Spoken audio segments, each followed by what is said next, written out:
앞서서 보신 것과 같이 중소기업 그리고 은행까지 인도 시장 공략에 나선 가운데 금융투자업계도 포스트 차이나라고 불리는 인도 시장에 눈길을 돌리고 있습니다.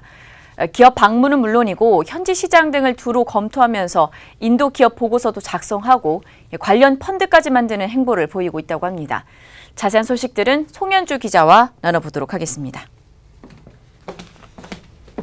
네, 먼저 한국 자본시장 대표단이 인도를 방문을 해서 이제 투자 확대 모색에 나서고 있다라는 이야기가 들려오고 있습니다. 자세한 상황부터 좀 짚어주시죠. 네, 그렇습니다. 네. 권용원 금융투자협회장을 필두로 네. IBK투자증권, 대신증권, 하나투자증권, 세계증권사와 삼성자산운용, 키움자산운용, 미래에셋자산운용 등 4개 자산운용사 CEO 등 총 8명으로 구성된 한국자본시장 대표단이 한국과 인도 간 자본시장 정보 공유를 위해 인도에 대한 투자 기회 발굴에 나섰습니다. 지난 3일부터 6일까지 인도 벵갈루루와 뭄바이를 방문한 대표단은 인도의 실리콘밸리로 불리는 벵갈루루에서 핀테크 선도 기업인 위프로 등을 찾았고 뭄바이에서는 대표적인 인프라 투자 펀드인 니프, ILNFS와 미팅을 가졌습니다. 이번 인도 방문은 한국 자본시장과의 협력 관계 강화를 희망하는 한인도 자본시장 협력 포럼과 BBF와 상호협력 업무 협약도 체결하는 등 한국 인도 벤처 투자 펀드 조성, 현지 대체 투자 확대 등 양국의 자본시장 협력 방안을 논의했습니다. 네, 이렇게 금융투자업계가 인도를 이제 가장 주목해야 되는 나라로 이렇게 꼽고 있는 이유가 따로 있을까요? 네, 실제 증권업계에서 인도 시장이 떠오른 건 단기간의 이슈는 아닌데요. 네. 일명 친디아 시장에 관심이 지속됐으나 글로벌 금융위기로 지지부진한 흐름을 보였습니다.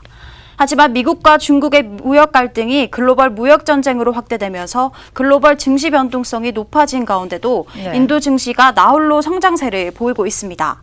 실제 인도 센섹스 지수는 10일 전거래일 대비 242.82포인트 오른 36,167.54%로 이는 인도네시아와 베트남 등 신흥국 주요 지수가 하락한 것과는 대조되는 모습입니다.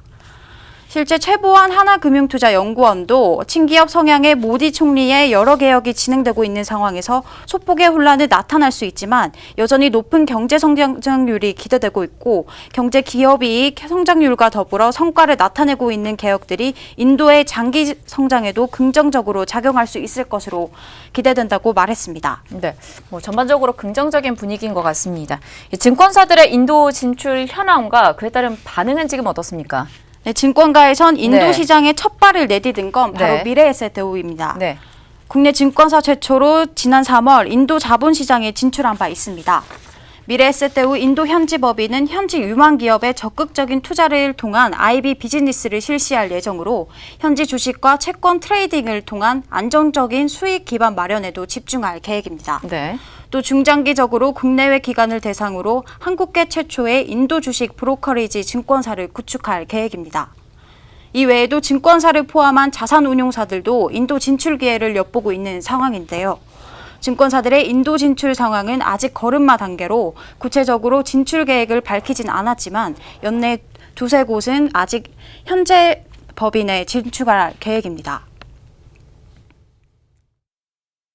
인도 같은 경우에는 GDP의 약 70%가 내수로 이루어진 국가입니다. 물론 인도 경제에 위험 요소가 전혀 없는 건 아니지만 최근 같은 글로벌 저성장이 고착화된 상황에서는 내수 시장에 기반을 가진 인도가 높은 성장 스토리를 보이는 것이 합리적인 이유라고.